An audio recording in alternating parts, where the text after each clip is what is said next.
Good morning to dear student. Welcome to AVME online classes. Class 9th subject science or running chapter is matter in our surrounding. We have did completed this chapter. हम लोगों ने chapter तो बेटा finish कर दिया था. अब हमारा टारगेट ये था कि हम लोग उसके चैप्टर के जो NCERT ने इस बार हमें गिफ्ट में इन बिटवीन क्वेश्चन दिए उसको भी सॉल्व करें.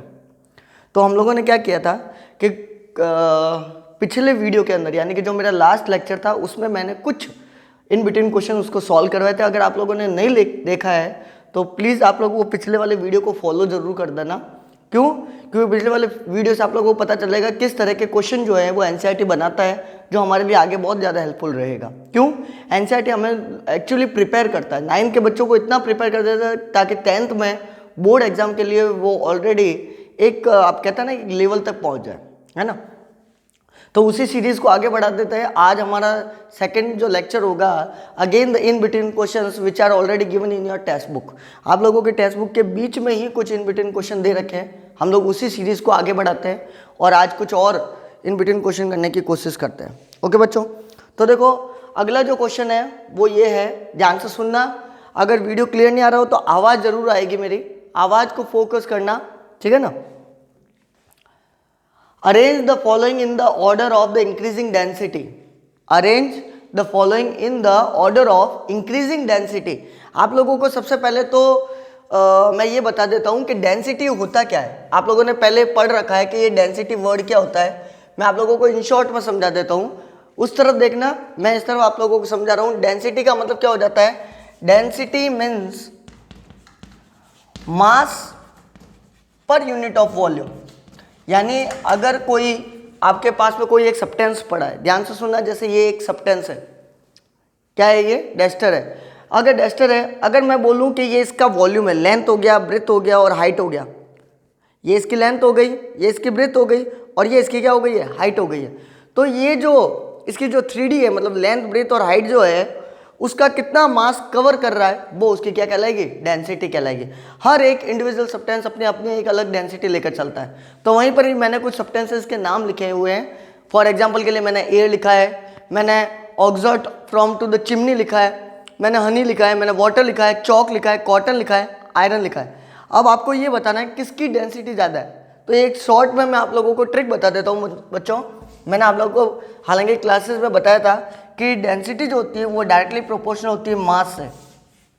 जिसका मास ज़्यादा, जिसका भार, मास को बोलते हैं भार या द्रव्यमान बोल दो. आप लोग क्या बोल दो? द्रव्यमान.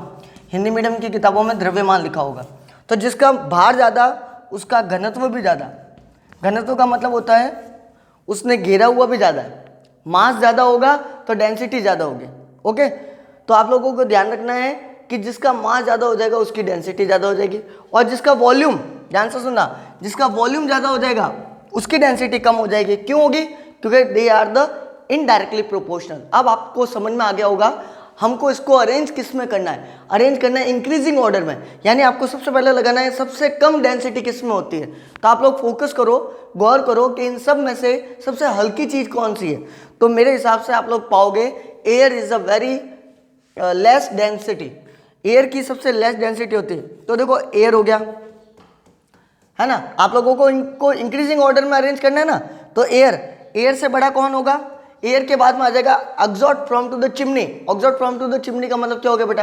Exhaust from to the chimney मतलब आप लोगों ने देखा होगा जब आप लोग मम्मी किचन में खाना बनाती है तो धुआं कस जो होता है, वहाँ से जो धुआं निकलता है उसमें कार्बन के पार्टिकल्स होते हैं. उस कार्बन के पार्टिकल्स की वजह से उसकी डेंसिटी थोड़ी सी बढ़ जाती है. तो एयर के कंपेयर में जो कार्बन का जो धुआं है उसमें डेंसिटी थोड़ी बढ़ी हुई होती है. तो सेकंड नंबर पर जो आएगा वो होगा एग्जॉस्ट फ्रॉम. मेरे साथ साथ में कॉपी में नोट करते रहना. Exhaust from chimney, exhaust from chimney, ये आप लोगों का सेकंड हो जाएगा. फिर आगे थर्ड नंबर पर क्या आएगा? मैं नीचे लिख रहा हूँ, ऐसे एरो कर दिया. एरो का मतलब ये ग्रेटर देन हो जाएगा, इससे बड़ा ये, इससे बड़ा ये. फिर आगे और, अब बोर्ड पे जगह नहीं है, मैं नीचे लिख रहा हूँ. उसके बाद में क्या हो जाएगा बेटा? उसके बाद में आप लोगों का कौन सा हो जाएगा? जो सब्सटेंस भारी होता है, सॉरी जो सब्सटेंस हल्का होगा, हल्के को लेना है ना पहले आप लोगों को. तो कॉटन. कॉटन देखो आप लोगों का हल्का होता है. Cotton, sorry cotton. कॉटन का मतलब होता है रुई, है ना. कॉटन के क्लोथ वगैरह होते हैं कॉटन. तो कॉटन हल्का हो जाएगा. फिर उसके बाद में क्या आएगा, किसका नंबर लगेगा, वाटर का, पानी का। और वाटर से ज़्यादा भारी कौन होता है, हनी। आप लोगों ने देखा होगा शहद, आप लोग एक रोड पे या अपने फ्लोर पे वाटर को और हनी को दोनों को फ्लो करवाओ तो आपको पता चल जाएगा किसका फ्लूडिटी जो है वो सबसे ज़्यादा होती है, यानी आपको पता चले कौन विस्कस ज़्यादा है ना। तो हनी जो होता है वो ज़्यादा विस्कस होता है एज कम्पेयर टू वाटर, तो यहाँ इसकी डेंसिटी ज़्यादा हो जाएगी हनी। फिर कौन सा हो जाएगा आप लोगों का, फिर कौन सा हो जाएगा, चौक। कौन सा हो जाएगा बेटा, चौक, चौक की डेंसिटी। फिर लास्ट में जो आएगा सबसे ज़्यादा डेंसिटी होती है आयरन की। तो आपको अरेंज इस तरह से करना है। आप लोग चाहो तो सीरियल वाइज नंबर भी लिख कर सकते हो कि सर फर्स्ट नंबर पर ये है, जैसे मैंने लिख दिया, सेकंड नंबर पर ये है, थर्ड नंबर पर ये है, फोर्थ नंबर पर ये, फिफ्थ नंबर पर ये, सिक्स नंबर पर ये, सेवन नंबर पर ये, ऐसा भी लिख सकते हो। तो मुझे पता चल जाएगा। आप लोग अभी भी अवेयर नहीं हो, ध्यान रखना, अगर अपन ने चूक गए तो वापस से ये रिकैप नहीं हो पाएंगे। आप अभी भी ध्यान नहीं दे रहे हो, वीडियो को देख नहीं रहे हो, नोट डाउन नहीं कर रहे हो, ना सेंड कर रहे हो, ना हमें बता रहे हो। 9th वाले बच्चे तो ऐसे हो गए हैं कुछ भी नहीं बताते। एक टीचर बस अपनी मेहनत किए जा रहा है। मुझे एक बात नहीं समझ आती, क्या बैलेंस किस हिसाब से चलेगा, टीचर अपना पढ़ाता रहेगा, बच्चे नहीं पढ़ेंगे, या क्या इस वजह से कोरोना आया था क्या कि बच्चे बिल्कुल न्यूट्रल हो जाए? इस वजह से तो कोरोना नहीं आया था। जिंदगी में कोई चीज़ आ जाती है तो उसको फाइट करना सीखो। आ गई प्रॉब्लम, आ गई तो प्रॉब्लम के आगे हार कर बैठ गए तो प्रॉब्लम सॉल्व नहीं होगी। बच्चों बनना है तो बाज की तरह बनो, तोते की तरह बनने से मतलब नहीं है, फड़फड़ करके बोलने से मतलब नहीं है, बाज की तरह निशाना साधो और आगे की तरफ लक्ष्य को प्राप्त करो। तो कोरोना कोई बड़ी बात नहीं है, सब जगह प्रॉब्लम हो रही है, सब जगह हालात नाजुक हैं, लेकिन उससे लड़ना सीखो। जिंदगी हमें संघर्ष नाम देती है, प्रकृति हमें लड़ना सिखाती है, तो उससे लड़ो, फाइट करो। हमारा लक्ष्य सिर्फ पढ़ाई होना चाहिए और पढ़ाई के बीच में कोई अड़चन नहीं होनी चाहिए, कोई एक्सक्यूज नहीं होना चाहिए। हमारा लक्ष्य सिर्फ पढ़ाई होना चाहिए। उन बच्चों को देखो जो 99.20% क्रॉस करते हैं, सिर्फ मात्र 4 नंबर कट रहे हैं। सोचो उसके माँ बाप को कितना प्राउड हो रहा होगा। उसी तरह से आपके माँ बाप को भी आप पर प्राउड होना चाहिए। लॉकडाउन आ गया सर, काहे की पढ़ाई, कौन से बुक्स, क्या पढ़े, इट इज़ एक्सक्यूज। और एक्सक्यूज का कोई दूसरा इलाज नहीं होता है, आपको सिर्फ मेहनत करनी पड़ेगी और मेहनत का कोई सब्स्टिट्यूट नहीं है। अगला आ जाएगा कमेंट ऑन द फॉलोइंग। ये आप लोगों को समझ में आ गया, ठीक है ना। अब अगला जो क्वेश्चन है वो है comment on the following. Comment on the following का मतलब होता है आप उसके बारे में थोड़ा थोड़ा लिखो, कमेंट करो। जैसे मैंने कुछ टॉपिक दे रखे, आप लोगों ने देखा होगा, आप लोगों को इंडिपेंडेंस पे आप लोगों को टॉपिक मिल जाता है, या कभी डिबेट वगैरह होता है तो टॉपिक मिलता है, तो आप उस पर कमेंट करते हो, है ना। सपोज करो कि जैसे अभी पार्लियामेंट्री इलेक्शन हो, या बीजेपी कांग्रेस में जो इस तरह का राइवल चल रहा है, या सचिन पायलट का मूव करना हो गया है, स्विच करना हो गया, तो ये क्या हो रहा है, आप इनके, ये आपको टॉपिक मिल गया, इस टॉपिक पर आपको कमेंट करना है ना, आपका कन्वर्सन होना चाहिए। तो rigidity, fluidity, filling of a gas in container, shape, kinetic energy और डेंसिटी, आपको इन पर कमेंट करना है। अगर हो सकता है अलग अलग बुक में इससे ज़्यादा हो, मेरी बुक में मुझे इतने ही मिले, तो आप लोग देख लेना, अगर कोई एक आधा कोई मिस हो गया हो या 2-3 मिस हो गए हो तो क्लैरिफाई हो जाएगा। अब हम लोग इसको भी कर देते बच्चों। तो देखो 1 बाय 1 हम लोग इसको कमेंट करते हैं। रिगिडिटी क्या होता है? रिगिडिटी का मतलब क्या होता है, आप लोग इसको रिजिडिटी भी बोल सकते हो, रिजिडिटी, है ना। रिगिडिटी या रिजिडिटी भी बोला जा सकता है। रिजिडिटी का मतलब होता है जब कोई पार्टिकल्स या कोई मॉलिक्यूल्स होते हैं वो बहुत ही टाइटली पैक्ड हो जाता है और वो एक फिक्स स्ट्रक्चर लेकर आ जाता है। कैसा लेकर आ जाता है? फिक्स स्ट्रक्चर लेकर आ जाता है। ध्यान से सुनना। मैं इसका आंसर लिख देता हूँ। रिगिडिटी पर मैं कमेंट कर रहा हूँ, आप लोग अपने अपनी लैंग्वेज में बना के कर सकते हो। मैं हिंदी में लिख देता हूँ, हिंदी में इसको बोलते हैं दृढ़ता। क्या बोलते हैं? दृढ़ता। कहते हैं ना ये बहुत दृढ़ है, कठोर है, एक जगह अटक गया तो अटक गया, मतलब रुका हुआ रहेगा, दृढ़ है। अपना दृढ़ निश्चय करो, कहते हैं ना दृढ़ निश्चय, यानी कठोर संकल्प, बस। तो रिगिडिटी दृढ़ता को कहते हैं हिंदी में। अब इसका मतलब क्या हो गया? The ability of substance to remains in fixed structure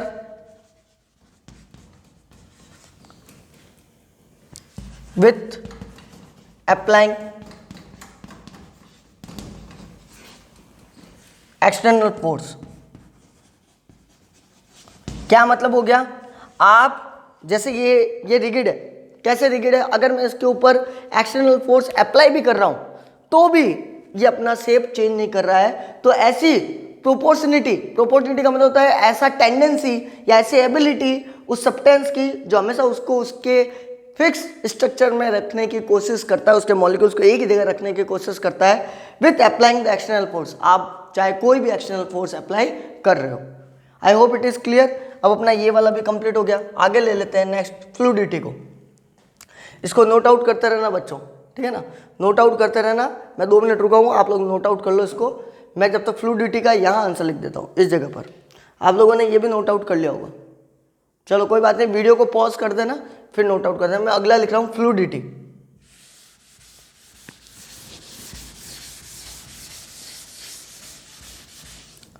fluidity second ले लिया मैंने, सेकंड फ्लूइडिटी पर कमेंट कर रहा हूँ। अब देखो फ्लूइडिटी का मतलब क्या होता है, कोई भी चीज बहना या बहने की टेंडेंसी। बहने का मतलब होता है वो बहना नहीं, सिस्टर्स नहीं, बहना का मतलब होता है आप कोई भी लिक्विड को फ्लो करवा रहे हो और वो फ्लो कर रहा है। जैसे आप लोगों ने देखा होगा वाटर फ्लो होता है, ठीक है ना, और भी कोई लिक्विड्स होंगे तो वो भी फ्लो होते हैं। तो फ्लो होने की टेंडेंसी को क्या कहा जाता है, फ्लूइडिटी। तो यहां पर लिखो the tendency of substance to move और फ्लो इज कॉल्ड फ्लूइडिटी। अच्छा, अब इस पे कमेंट भी करना था। ये तो सिर्फ आप लोगों ने डेफिनेशन लिखी। क्या आप मुझे ये बता सकते हो इसके अलावा आप लोग इसमें मोर और क्या इसके अंदर इंक्लूड कर सकते हैं? तो फ्लूइडिटी के हिसाब से याद रख लेना, सॉलिड फ्लूइड नहीं होते, सॉलिड फ्लूइड नहीं होता। अब इसको लैंग्वेज में बना के कर देना, solids are not fluid. Liquid क्या होते हैं बच्चों, फ्लूइड होते हैं। मोर, आप इसको मोर लिख सकते हो। और सबसे ज्यादा फ्लूइड कौन होता है, गैस, तो इसको मोस्ट लिख सकते हो। आप लोग ऐसे भी बना के कर सकते हो। कमेंट लिखना है ना तो थोड़ा सा एक्स्ट्रा ऑर्डिनरी काम करना पड़ेगा, लेवल से थोड़ा हटके। वीडियो को पॉज कर देना, एक बार इसको लिख देना। अगला ले लेते हैं filling of a gas container. आप लोगों ने देखा होगा किसी कंटेनर में हम लोगों ने गैस फिल करते हैं तो क्या होता है, देखा कभी गैस के पार्टिकल्स कहाँ जाते हैं? आप लोगों के पास में कोई कंटेनर पड़ा है, सपोज करो कि ये कंटेनर है, ये देखो मैं एक कंटेनर बना देता हूँ, ठीक है, ये मैंने एक कंटेनर बना लिया, ठीक है, ये कंटेनर। इस कंटेनर में मैं गैस फिल कर रहा हूँ। सपोज करो मैंने ऑक्सीजन डाल दिया या मैंने नाइट्रोजन डाल दिया, कोई भी मैं गैस डाल रहा हूँ। तो गैस के ये जो पार्टिकल्स होंगे, इस गैस के जो ये पार्टिकल्स होंगे, जैसे ही वो एंटर करेंगे ये पार्टिकल्स क्या करेंगे, जहाँ जहाँ होंगे वहाँ वहाँ मूव करने की कोशिश करेंगे। रैंडमली जितनी इनकी पॉसिबिलिटी है ऑल पॉसिबल डायरेक्शन में ये मूव करेंगे। ये यहाँ टकराएंगे, ये नीचे टकराएंगे, ये यहाँ टकराएंगे, ये ऊपर भी जाने की टकराने की कोशिश करेंगे। अगर ऊपर लेड लगा हुआ है या आपने उसको कवर किया हुआ है तो वहाँ पर भी ये टकराएंगे, क्योंकि गैस के पार्टिकल्स है। गैस के पार्टिकल्स में बाउंडेशन बहुत कम होता है, वीक इंट्रा मॉलिक्यूलर फोर्स होता है, जिसकी वजह से इनके पार्टिकल्स मूव करते रहते हैं, कंटिन्यूसली मूव करते रहते हैं। तो सेम आप लोग इसके अंदर लिख देना कि when filling of a gas container, filling, मैं इसको लिख रहा हूं है ना, filling of a gas, sorry, gas container, क्या हो जाएगा इसका answer, particles of gas continuously moving in the container with all the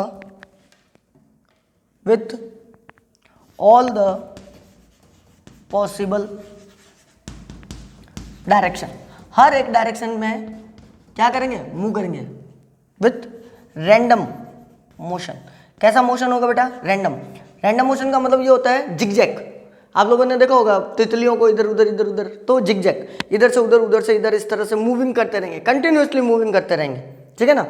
अब आप लोग सीएनजी को देख लो या अपने घर पे जो एलपीजी वगैरह होगा, एलपीजी को तो लिक्विड गैस होती है, सीएनजी को देख लो, सीएनजी के अंदर गैस के पार्टिकल्स क्या करता रहता है, मूव करता रहता है। वीडियो को पॉज कर देना, इसको लिख देना। अगला ले लेते हैं शेप को।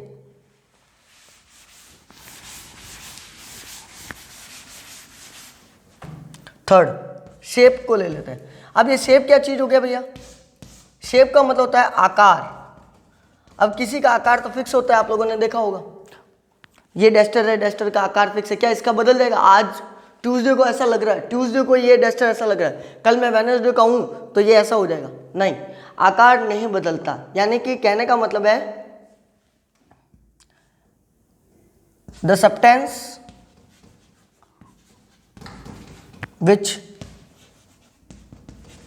found in fixed structure, हाँ कहीं ना कहीं आप लोग इसको रिगिडिटी से मैच कर सकते हो। फिक्स्ड स्ट्रक्चर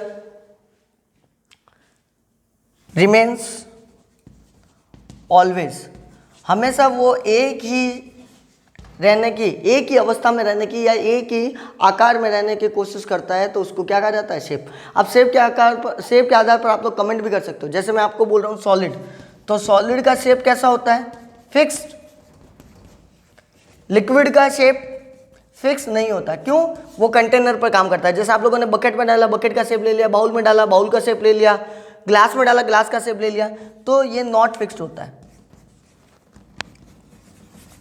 गैस, गैस का भी शेप कोई फिक्स नहीं है, शेप लेस होता है। कैसा होता है? Shape less. ठीक है बेटा, नोट आउट करते रहना इसको। अगला ले लेते हैं, वो है काइनेटिक एनर्जी को। वीडियो को पॉज करना, लिखते रहना, ठीक है ना। Kinetic energy,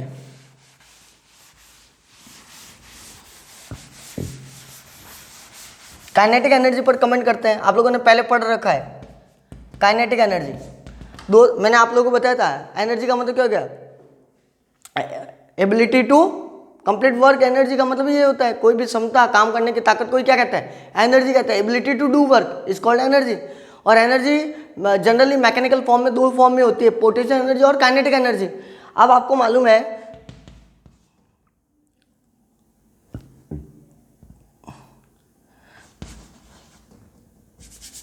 moving substance possess the energy is called kinetic energy। क्या मतलब हो गया? जो भी सब्सटेंस मूव कर रहा है नेचर के अंदर, जो मोशन में है, उसके अंदर कौन सी एनर्जी आई हुई है? काइनेटिक एनर्जी आई हुई है। और काइनेटिक एनर्जी का मैंने आपको फॉर्मूला भी बताया था। फॉर्मूला मैंने क्या बताया था काइनेटिक एनर्जी का? कमेंट करना है ना, तो बहुत सारा लिख सकते हो। फॉर्मूला ऑफ काइनेटिक एनर्जी क्या बताया था मैंने आपको? याद करो, 1/2 mv²। m का मतलब क्या हो जाएगा? Where m is a mass, v means velocity. Okay, तो मूव करना उस मास को लेकर, उसके प्रोपोर्शनल को लेकर, ये क्या कहलाता है? काइनेटिक एनर्जी कहलाता है। और काइनेटिक एनर्जी आपको मालूम है सबसे ज़्यादा होती है गैस के अंदर। क्यों? गैस के पार्टिकल्स फ्रीली मूव करते हैं, जल्दी से मूव करेंगे। उसके बाद में होती है लिक्विड के अंदर, और फिर उसके सबसे लेस होती है, वो होती है सॉलिड में, क्योंकि सॉलिड के पार्टिकल्स बहुत ही पास में होते हैं, तो आसानी से ये मूव नहीं करते। अगला ले लेते हैं, लास्ट एंड फाइनल अपना डेंसिटी। तो देखो डेंसिटी को भी ले लेते हैं। एक बार वीडियो को पॉज कर देना, इसको लिखते रहना। कमेंट आप लोग चाहो तो और भी बना सकते हो, कोई और दूसरा एग्जाम्पल भी ले सकते हो, ठीक है ना। कमेंट करना है ना। अगला ले लेते हैं, वो है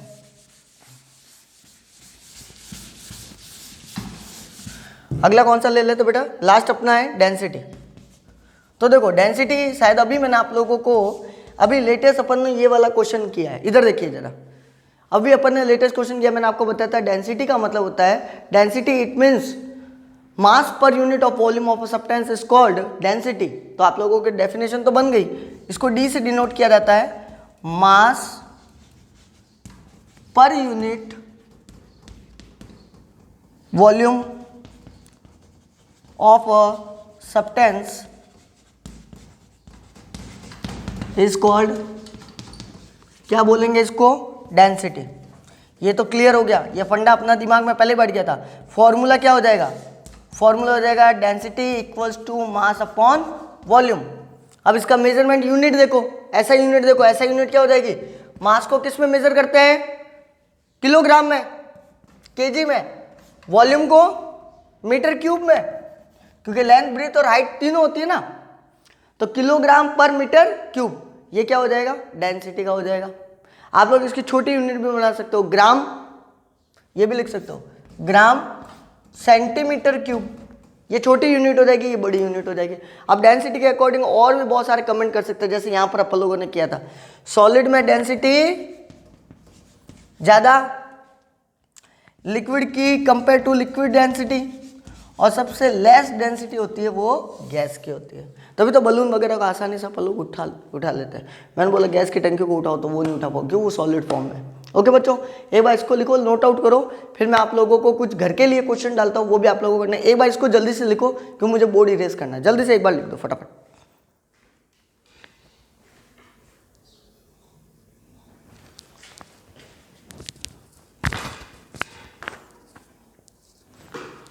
ओके बच्चों, आई थिंक आप लोगों ने वो उतार लिया था, आप लोगों ने नोट आउट कर लिया होगा। अब मैं आप लोगों को होमवर्क के लिए कुछ क्वेश्चन डाल रहा हूँ। मेरी हम्बल रिक्वेस्ट है, मैं 9th क्लास पे बहुत प्राउड करता हूँ, ठीक है ना, क्यों? जो मेरे बच्चे 8 से 9th में आए, जैसे भूमिका है, खुशी है, गुनगुन है, हर्षित है, करण है, अजय है, ठीक है ना, रानूलाल है, हिमाक्षी है, रेखा है, बहुत सारे बच्चे जिनसे मैं बहुत ज़्यादा लव करता हूँ। अब वो बच्चे पता नहीं क्या हो गए, न्यूट्रल हो गए हैं, पता नहीं क्या हो गए हैं, वो ना तो कोई रिप्लाई करते हैं, ना कोई देखते भी या नहीं देखते, मुझे तो वो भी पता नहीं है, ठीक है ना। ये कहीं ना कहीं एक टीचर को ऐसा लग रहा है कि यार हम जिस बच्चों पे एक भरोसा लेकर बैठे हैं, बच्चे हमारा बेस है, हम लोग बच्चों को आगे बढ़ाना चाहते हैं और वो सपोर्ट नहीं करते, तो एक टीचर को बहुत बुरा लगता है। ऐसा समझ लीजिए, एक अंदरूनी फील सा होता है कि हमारे बच्चे, हम लोग मेहनत कर रहे हैं और हमें सपोर्ट ही नहीं कर रहे, क्या मतलब है। एक हताशा सी आ जाती है। हम लोग कहते हैं ना कि यार उसको मोटिवेशन से हम लोग एक अलग ट्रैक पर चले जाते हैं। तो मोटिवेट, आप लोगों का मोटिवेशन बहुत ज़्यादा ज़रूरी है, तो थोड़ा सपोर्ट कीजिए। हम लोग बहुत मेहनत कर रहे हैं आप लोगों को समझाने के लिए। Why does a desert cooler cool better on the hot dry day? आप लोगों को ये क्वेश्चन मैंने, हालांकि जब मैं आप लोगों को लेक्चर समझा रहा था तो मैंने आपको बता दिया था, why does a desert cooler cool better on the hot dry day? जब गर्मियों के दिन होते हैं, जैसे अभी आप लोगों के हॉट समर डेज आए थे, अब थोड़ा मौसम में चेंज आ रहा है, लेकिन जब गर्मियों के दिन आए थे, समर डेज थे, तो हम लोगों ने डेजर्ट कूलर पापा से डिमांड की थी, पापा डेजर्ट कूलर लगा दो। क्यों लगवाया था? वही वाटर जाएगा, वाटर की वजह से इवेपोरेशन होगा, फैन चलेगा, इवेपोरेशन कूलिंग देना, सराउंडिंग कूलिंग देना। इवेपोरेशन कॉजेज द कूलिंग, आप लोगों को पता चल गया है, थोड़ा हिंट मैंने दे दिया, मेरे मुंह से निकल गया, सॉरी। आप लोग लैंग्वेज में इसको आंसर लिखोगे, आप लोग मुझे आप लोग चाहो तो मेरे ग्रुप पे डाल सकते हो, नहीं तो देखो बेटा, मेरा खुद का एक चैनल है, Chetan Sharma RBSC and NCERT hashtag easy explanation, ये मेरा चैनल है यूट्यूब पे। आप लोग चाहो तो इस यूट्यूब पे मुझे कमेंट करके भी डाल सकते हो, ठीक है ना। मेरे चैनल को सब्सक्राइब करके इस पे आप लोग कमेंट करके भी डाल, ताकि कमेंट करोगे मुझे पता चलेगा मेरे बच्चों ने इतना काम किया है, जिन पर मैं बहुत ज़्यादा प्राउड करता हूँ। साथ दोगे तो बहुत सारी मुश्किलों को आसान कर देंगे। सेकंड क्वेश्चन देखो, why does the water kept in the मटका? मटका मतलब बोले तो घड़ा अपना, अर्थन पॉट। आप लोग मटके से समझ नहीं पाओ, अर्थन पॉट जो मिट्टी का घड़ा होता है ना, पानी पीते हैं, मटका को क्या बोलते हैं? मटकी बोलते हैं यार शायद यहाँ पर। Become cool in during the summer, वो का वही सेम क्वेश्चन रिपीट हो रहा है कि मटके में रखा हुआ पानी ठंडा हो जाता है, क्यों? मैंने आपको बताया था, मटका जो होता है वो सिलिकॉन का बना होता है, सिलिका का बना होता है, सॉरी, वो मिट्टी का बना हुआ, मिट्टी के पार्टिकल्स में गैप होता है, पानी बाहर आ जाता है। अब एयर चलेगी, एयर के कॉन्टैक्ट में इवेपोरेशन की रेट बढ़ती है, आपको पता है, इसलिए वो कूल हो जाता है। अगला क्वेश्चन है, tablet the difference in the characteristics of the states of the matter. Solid, liquid और गैस में रिगिडिटी कैसी है, साइज शेप कैसा होता है, और इंटरमोलिकुलर फोर्स क्या है, इंटरमोलिकुलर स्पेस कितना होता है, ठीक है ना, कंप्रेसिबिलिटी कैसी है, उसकी बोले तो रिगिडिटी कैसी है, ठीक है ना, उसका वॉल्यूम कैसा है, ये आप लोगों को टेबुलेट का मतलब होता है, वो नहीं, टेबुलेट का मतलब होता है एक टेबल बनानी है आप लोगों को, ठीक है ना, इसको करना है आप लोगों को। ओके डन, आप लोग कर देना इसको आराम से। मुझे आप पर बहुत ज़्यादा विश्वास है बच्चों। विश्वास एक ऐसी चीज़ है जो बनाने से ही बनती है, बनाने में बहुत टाइम लगता है, तोड़ने में 1 मिनट लग जाता है। विश्वास बनाए रखिए। Thank you.